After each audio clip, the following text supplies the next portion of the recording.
Ayan, ito isa sa mga hindi malilimot. Kahit yung ano eh, yung tatay ko, nanood din ng Slam Dunk yun. Eh kahit siya nayamot eh. Yan nga eh, ano yan? Bakit Lunes eh, ganyan pa rin eh, yung tira? Hanggang ngayon eh, Biyernes na, hindi pa pumapasok yan. Tatay ko nagre-reklamo na eh. Hindi kala nyo ba kayo lang? Tatay ko nagre-reklamo din dun eh. Siyempre, ang tatay ko, ano kasi yan eh. Ang father ko kasi, ano siya, dati siyang professional player. Dati siyang professional basketball player. Pero wala pang PBA no nung ano siya. Wala pang PBA nung siya naging player. Kaya talaga ano yan, sa puso niya talaga yung basketball. Kasi 'di ba, kwento ko nga sa inyo, dapat parang hindi ko naaalala, yung parang nag-mental block ako na yung Ranma pala pinapalabas noong Martes. Kaya naalala ko na kaya hindi ako nakakapanood ng Ranma half ng Martes ay dahil oras ng PBA no. PBA noon eh, PBA pagkagabi. Eh di wala akong magagawa. Sa tatay ko yung remote. Nasa kanya yung pinakamakapangyarihang kagamitan sa aming bahay pagka araw ng Martes ng gabi. Pag araw ng Martes ng gabi, yung remote na yan, yung remote, nasa tatay ko yan. Siya may-ari niyan. Wala kami magagawa. Wala talaga. Kung maikipanood man kami sa kapitbahay, wala rin kasi yung palabas sa kapitbahay, PBA din eh. Paano gagawin mo dyan? Kaya nakahiligan niya rin yung panoorin yung Slam Dunk. Pero hindi naman yung actual na talaga sinubaybayan, ano? Yung ano lang, yung kahit paano, yung parang mga konting drama lang, yung laban lang against ano yata ang natatandaan ko napanood niya. Yung laban ng Rionan. Yung Kainan at saka Rionan, yun na ano niya na yun, napanood niya. Napanood niya yung ano na yun, napanood niya yung laban na yun. Ito, naalala ko to eh. Yung killer ID Sakuragi. Killer ay pinagtitigan lahat eh. sabi ni Akagi, gamitin mo killer eye. Oo nga naman, hindi killer eye. Pagka naman nakakita ni Sakuragi, yun mukhang effective kasi tinitigan niya yung mga gangster eh. Medyo naalangan sa kanya eh. Kala mo may haki eh. Killer eye. Puta, nagkang daduling eh. Pagdating nung actual na basketball na, wala na eh. Foul out, thrown out.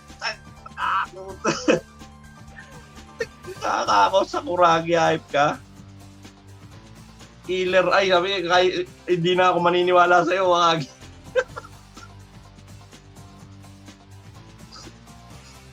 Hindi pa naman matatawa doon. Killer ay daw. Pira. Ito tama rin. Ito tamang prinsipyo naman. May matututunan ka naman talaga sa basketball pagka ano. If you control the rebound, you control the game. Tama naman talaga yun eh. Tamang kasabihan yun. Kahit sa PBA, sinasabi din yun. Kahit sa NBA, control the rebound, control the game. Totoong prinsipyo yun. Yun. Tapos yung pag-free throw style ni Sakuragi, tama yun, may NBA player din na gumagawa no. Diba, ginawa pa ngang trivia yun. Ginawang trivia sa ni Dr. T. Yung lagi nagre-recruit kay Sakuragi sa judo club, rival ni Akagi sa school. Gusto niya judo. Makakalain mo nag-number 1 nga sa judo, no? Also, isa sa mga favorite moments ko sa Slam Dunk ay yung pag-attempt ni Sakuragi ng Slam Dunk.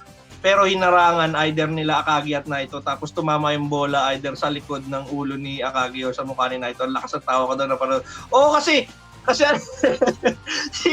natawa ko doon kasi si Akagi nag-try pa mag-explain eh.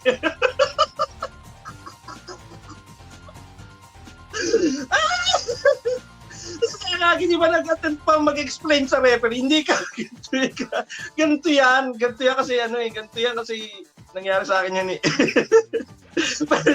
Wala rin siya nagawa eh. Pabiro. Yun nag-try siya mag-explain sa ref. Pero alam niya na, kumakalusot niya naman, Tapos si Rukawa, yung sisingit lang ng gunggong. Yung ni Rukawa, yung kahit mahina lang, pero alam mo, malutong eh, may laman eh. Magaling din yung nag-voice actor kay Rukawa eh. Gunggong. Mga gunggong. Mga gunggong. Ito, maganda rin to eh. Sobrang gigil eh, no? Yung ano, yung mag-a-attempt si Sakuragi mag-jump shot, natutunan niya na mag-jump shot, 20,000 jump shot. Tapos eto na nga, pinasaan siya ng bola. Pinasaan siya ni kulot ng bola. Tapos ngayon biglang nag-jump shot, umattempt, tinamaan yung mirror. Anong ginawa mo? Anong ginawa mo? Talaga naman. Ito pa rin. Maraming mga gimmicks kasi.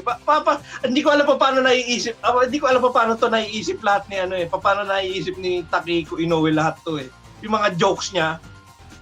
Napaka-weird mga jologs ni Rukawa. L-O-B-E, Rukawa. Ginagaya din namin yun eh. Nung intrams namin dati sa school. Okay, yung tawag dito yung mga siyempre naka-shorts lang kayo eh, di ba? Kasi kami nung intrams kasi ewan ko sa school nyo, yung mga kabilang school kasi namin ang PE uniform nila, jogging pants yung kanilang PE uniform. Tapos sa buong lugar namin mga school, kami lang yung naka-short. Parang naman, ba't naman sa atin shorts? Tapos sa kanila, naka-jogging pants sila. Pero nung intrams, di syempre, naka-shorts kami. Tapos yung mga talaga namin, sasadyain namin na, yung legs namin, papakita namin gano'n. Rukawa! I-cheer namin yung mga kasama namin. Kahit talo eh. Siyempre kahit kung matatalo lang din naman, magsaya ka na, no? Ay! Matalo na kayo eh, di ba? Ganun naman eh. Makikita mo naman yung regulation eh. Talo na kayo eh.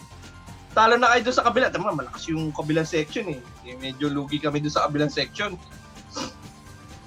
A-section kami eh. Yung section sa kabila, talagang pang babad eh. Lugi kami. Kaya na lang kami, gugulo na lang kami. Swerte namin kasi inabot namin yan. Nauso yung slam dunk nung kami nag-i-intrams. Swerte talaga, swerte. Na-timingan namin. Eto, maloko din yung si Sakuragi, Ginempot eh.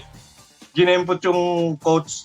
Pero ewan ko, saan ba yun? Actual na game ba yun o sa practice? Practice game lang yata yun eh, no? Practice game lang yata yun nangyari yun kay Coach Tauka. Ito, yung isda na sabi kay Sakuragi, gunggong kasama niya si Haruko at dalawang bata, tapos to sinampal siya ni Haruko dahil sa lamok.